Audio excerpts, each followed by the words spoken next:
Namaskar. Welcome to Camp Shiksha. This particular question from IIT Advanced 2021 paper. So it is 2021 paper. This particular question is from the chapter called carbohydrates, or sometimes this chapter is also called as biomolecules. तो पहले देखते हैं जरा इसने कहा क्या है। कह रहा है ये कोई कार्बोहाइड्रेट है। इस कार्बोहाइड्रेट मॉलिक्यूल को इसने HNO3 से रिएक्ट कराया। HNO3 क्या करता है? HNO3 एक अच्छा ऑक्सीडाइजिंग एजेंट है, काफी अच्छा ऑक्सीडाइजिंग एजेंट है।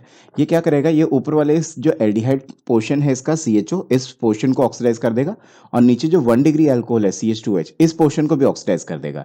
तो ये जो आपका HNO3 है, ये HNO3 इस सेक्शन को और इस सेक्शन को, दोनों सेक्शन को COOH बना देगा, मतलब ऑक्सीडाइज कर देगा। तो ऊपर वाले एल्डिहाइड को भी COH बना दिया इसने, और नीचे वाले जो आपका ये है CH2H, उसको भी COH बना दिया। और बाकी के बचे हुए जो आपके OH है, बीच वाले ये जो 2 डिग्री OH है, इनको नहीं छेड़ेगा, ये एज इट इज रहेंगे। इनको HNO3 कुछ नहीं बिगाड़ पाता है, इनको ऑक्सीडाइज नहीं कर पाता है। तो फिलहाल मैंने अभी तक कोई क्वेश्चन नहीं पढ़ा, मैं नीचे की लाइंस अभी पढ़ी नहीं कि ये कह क्या रहा है, क्वेश्चन में क्या पूछा है, मैंने कुछ देखा नहीं। मैंने तो सबसे पहले क्या किया, सबसे पहले जो इसने HNO3 से रिएक्शन दिखा रखी थी, मैंने पहले वो रिएक्शन करा के देख ली।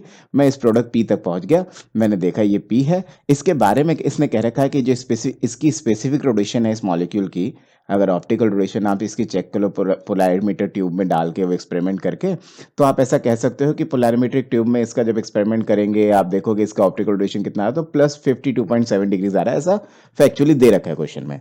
अच्छा, अब क्वेश्चन पढ़ते क्या कह रहा है। क्वेश्चन कह रहा है इन चारों ऑप्शंस को चेक करो।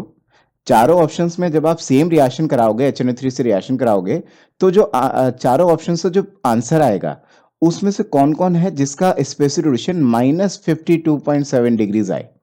मतलब वो आपसे ये कहना चाहता है कि चारों ऑप्शन का ऑक्सीडेशन करो, चारों ऑप्शंस को ऑक्सीडेशन करने के बाद जो प्रोडक्ट आए उसका स्पेसिफिक रोटेशन -52.7 आना चाहिए। अब ये एक इंपॉर्टेंट फैक्ट मेरा सुनो, क्या कि अगर कोई कार्बोहाइड्रेट या आपके पास कोई बायोमोलिक्यूल है, कोई कार्बोहाइड्रेट फॉर एग्जांपल आपके पास जैसे ये दिख रहा है, उसकी स्पेसिफिक रोटेशन अगर आपको पता है और उसकी जस्ट अपोजिट स्पेसिफिक रोटेशन आप चाहते हो कि ये प्लस में इतना है, ये माइनस में इतना आप चाहते हो, तो आपको इसकी एग्जैक्टली मिरर इमेज लेनी पड़ेगी, तभी इसकी स्पेसिफिक रोटेशन एग्जैक्टली अपोजिट आएगी। जैसे कि मतलब कि अगर मैं इसका मिरर इमेज बना दूं, तो उस मिरर इमेज का स्पेसिफिक रोटेशन एग्जैक्टली अपोजिट आएगा।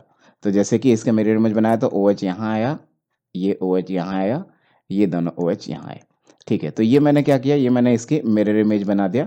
मिरर इमेज को चेक करना है। अच्छा, वो कहना क्या चाह रहा है ये समझो। क्वेश्चन में वो सिंपली बस ये पूछना चाह रहा है, कह रहा है चारों ऑप्शन को ऑक्सीडेशन करके देखो, और जिस जिस ऑप्शन का इससे मैच कर जाए या इस स्ट्रक्चर से मैच कर जाए, जो जो ऑप्शन का ऑक्सीडेशन करने के बाद जो प्रोडक्ट बनेगा, वो प्रोडक्ट अगर इससे मैच कर जाए तो आप सिंपली कह दो कि वो आंसर हमारा वो ऑप्शन हमारा सही ऑप्शन है। ठीक है, तो हमें चारों ऑप्शन चेक करने पड़ेंगे। लेट्स से मैं पहला ऑप्शन चेक करूँ, पहला ऑप्शन को चेक किया, तो फर्स्ट ऑप्शन को लेट्स से मैंने सबसे ऊपर वाले को COH कर दिया, नीचे वाले को भी COH कर दिया, और बीच वालों को मैंने एज इट इज लिख लिया। OH यहाँ लिख लिया, OH यहाँ लिख लिया, और OH यहाँ लिख लिया, और OH यहाँ लिख लिया। इतना प्रोडक्ट लिखने के बाद आप ऐसा कह सकते हो कि सिंपली आपको ये चेक करना है कि यहाँ से जो प्रोडक्ट बना, ऑप्शन नंबर A से जो प्रोडक्ट बना, क्या वो हमारा यही मॉलिक्यूल है। इसको चेक करो। तो अगर आप देखो तो ये तो कभी सेम हो ही नहीं सकते भाई, ये और ये सेम कैसे हो जाएगा, क्यों? क्योंकि यहाँ पे दो OH सेम साइड, ये दोनों OH सेम साइड, यहाँ तो ये OH इधर, ये OH इधर, अपोजिट साइड में है। यहाँ तो अपोजिट साइड वाला कोई दिख ही नहीं रहा 1 और 2 पोजीशन पे, ना तो यहाँ, ना नीचे के दो, ना ऊपर के दो, कहीं पे भी अपोजिट साइड वाले दो OH दिख ही नहीं रहे। तो ये तो कभी सेम हो ही नहीं सकते दोनों के दोनों, तो इसको तो काट दो। ऑप्शन A तो हमारा आंसर है ही नहीं। ऑप्शन बी पे चर्चा कर सकते हैं। ऑप्शन बी आप चेक करके देखो। Let's say option number B को मैं चेक करूं, ऑप्शन नंबर बी को आप चेक करो और उसका ऑक्सीडेशन प्रोडक्ट बनाओ। उसका मैंने ऑक्सीडेशन किया कंसंट्रेटेड HNO3 से, तो उसका प्रोडक्ट आया ये, उसका प्रोडक्ट आ रहा है ये H यहाँ, OH यहाँ, OH यहाँ और H यहाँ।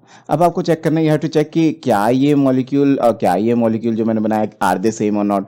तो कभी कभी तो हो सकता है कि आपको किसी ऑप्शन में आपने डायरेक्टली जैसे ऊपर और नीचे COH किया, आपको एग्जैक्टली सेम दिख गया, और कभी कभी हो सकता है एग्जैक्टली सेम ना दिखे, आपको थोड़ा सा और वर्किंग करनी पड़े, जैसा कि शायद इस मॉलिक्यूल में करना पड़ेगा। आप क्या करो, इस मॉलिक्यूल को 180 डिग्री रोटेट करना अलाउ है। आप इस मॉलिक्यूल को 180 डिग्री रोटेट करो, और रोटेशन करने के बाद चेक करो आर दे सेम और नॉट, क्योंकि 180 डिग्री रोटेशन इज अलाउड। लेकिन उसमें भी एक कंडीशन है, मेरी एक बहुत इंपॉर्टेंट बात समझना सुनना, कि अगर आप ध्यान से मेरी बात को सुनो, कि अगर मैं आपसे कहूं कि आपके पास अगर कभी कोई ऐसा मॉलिक्यूल बना हुआ है जिसमें डार्क या डॉटेड बॉन्ड अगर बना हुआ है, डार्क बॉन्ड या फिर डॉटेड बॉन्ड अगर आपके पास बने हुए हैं तो वो एक 3D मॉलिक्यूल है। 3D मॉलिक्यूल को आप फ्री होते हो किसी भी एक्सेस पे 180 डिग्री घुमाने के, इस एक्सेस में घुमा लो, इस एक्सेस में घुमा लो, किसी भी एक्सेस पे 180 डिग्री घुमा लो।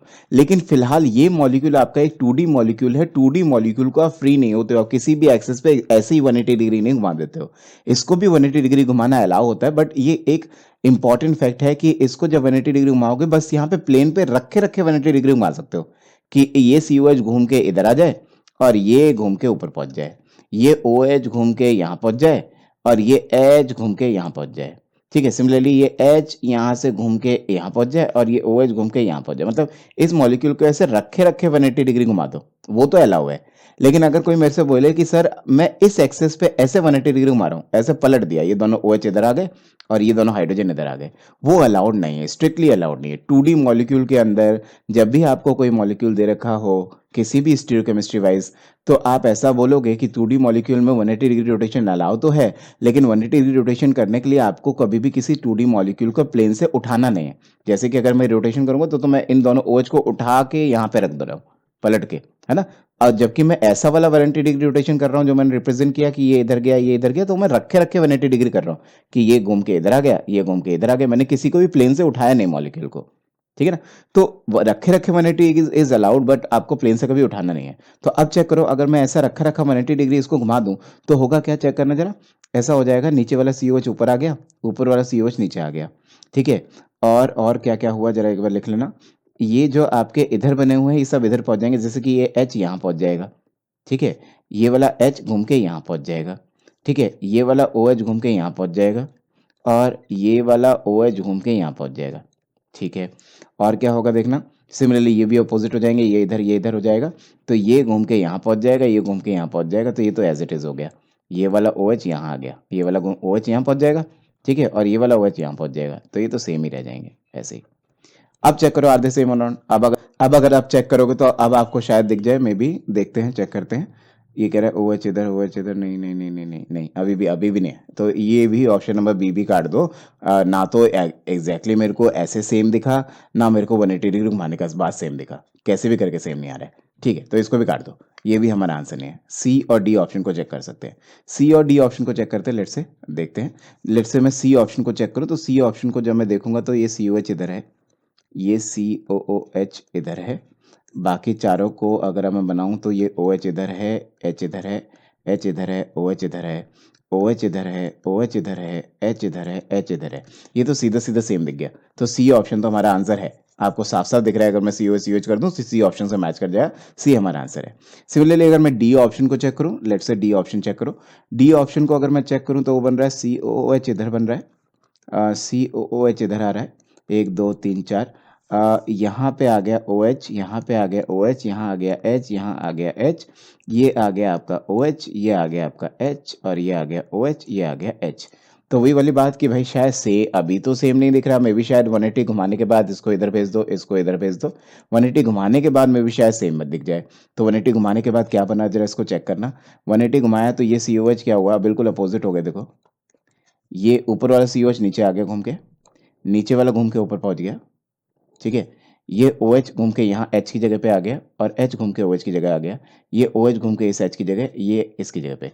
तो ये क्या आ गया, ये OH यहाँ आ गया, H यहाँ आ गया, ठीक है। और आप देखोगे तो ये आपके पास क्या आ जाएगा, OH यहाँ आ जाएगा, H यहाँ आ जाएगा। फिर से देखना एक बार, सेम किया ना मैंने। ये H इधर पहुंच गया, ये रहा, और ये OH इधर पहुंच गया, ये रहा, ये OH इधर पहुंच गया, ये रहा, और ये H इधर पहुंच गया, ये रहा, ठीक है। सिमिलरली इन दोनों को भी अपोजिट कर दो, ये घूमेगा तो ये OH इधर आ जाएगा, ये OH इधर आ जाएगा, ये तो यही बन जाएगा जो बना हुआ है। तो अभी चेक करना, क्या 180 डिग्री घुमाने के बाद सेम दिखा? हाँ, 180 डिग्री घुमाने के बाद सेम दिख गया। वैसे तो सेम नहीं दिख रहा था, लेकिन अगर रोटेशन इज अलाउड तो आप 180 डिग्री रोटेट तो कर ही सकते हो। बस ये है कि यहाँ पे जो मैंने कंडीशन बताया उस कंडीशन को थोड़ा याद रखना, ठीक है। अच्छा, 180 डिग्री इज अलाउड, तो दैट्स वाई ये हमारा आंसर है, इससे भी सेम दिख गया। तो final answer for this question must be की you can say option number C and option number D. Okay, so I hope I helped you. Please subscribe Camp Shiksha. Thank you.